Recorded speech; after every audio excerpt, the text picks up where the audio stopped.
Assalamualaikum warahmatullahi wabarakatuh. Hai teman-teman, perkenalkan nama saya Witan Semidu dari kelas D Akuntansi. Di video kali ini saya akan menjelaskan materi tentang negara dan konstitusi. Baiklah, sebelum masuk pada materi, kita harus mengetahui apa sih konstitusi negara. Kata warga negara berasal dari bahasa Inggris yaitu citizen yang memiliki arti warga negara. Pengertian warga negara secara umum merupakan bagian dari penduduk suatu negara yang tinggal di wilayah hukum tertentu, yang memiliki hak dan kewajiban penduduk sebagai bagian warga negara di negara tersebut. Secara hukum menurut Undang-Undang 1945 Pasal 26 Ayat 1, pengertian warga negara di Indonesia dibedakan menjadi dua golongan, yakni warga negara asli atau pribumi merupakan penduduk asli suatu negara. Warga negara keturunan merupakan penduduk negara keturunan yang bukan asli Indonesia. Perlunya konstitusi dalam kehidupan berbangsa negara Indonesia. Syarat terbentuknya suatu negara yaitu setiap negara harus memiliki konstitusi. Tanpa adanya konstitusi, negara tersebut tidak mungkin terbentuk. Dalam suatu ketatanegaraan, konstitusi merupakan hal penting yang harus terpenuhi dan tidak dapat terpisahkan.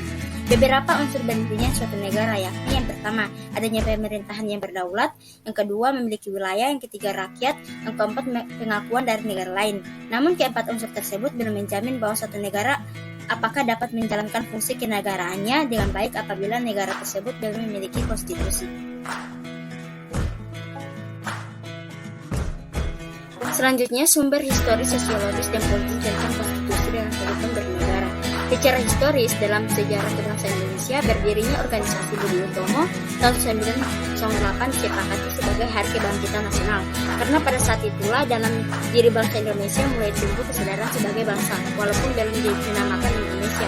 Setelah berdirinya Budi Utomo, berdiri pula organisasi-organisasi pergerakan kebangsaan lain, seperti Syarikat Islam, Muhammadiyah, Indonesia Party, SSI, PKI, NU, dan organisasi lainnya yang tujuannya akhirnya ingin melepaskan diri dari penjajahan Belanda, yang akhirnya Indonesia dapat merdeka pada tanggal 17 Agustus 1945. Membangun argumen tentang dinamika dan tantangan konstitusi dalam kehidupan berbangsa Indonesia.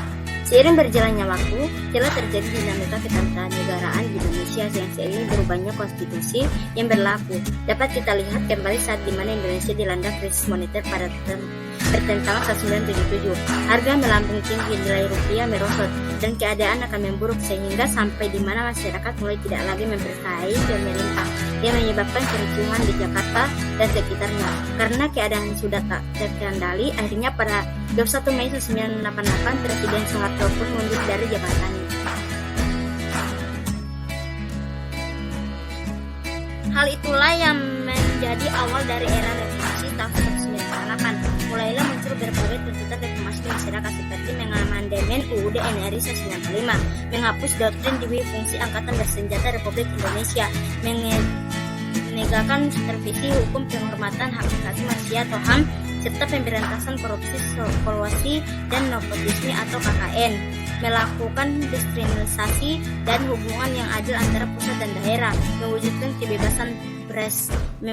kebebasan pers.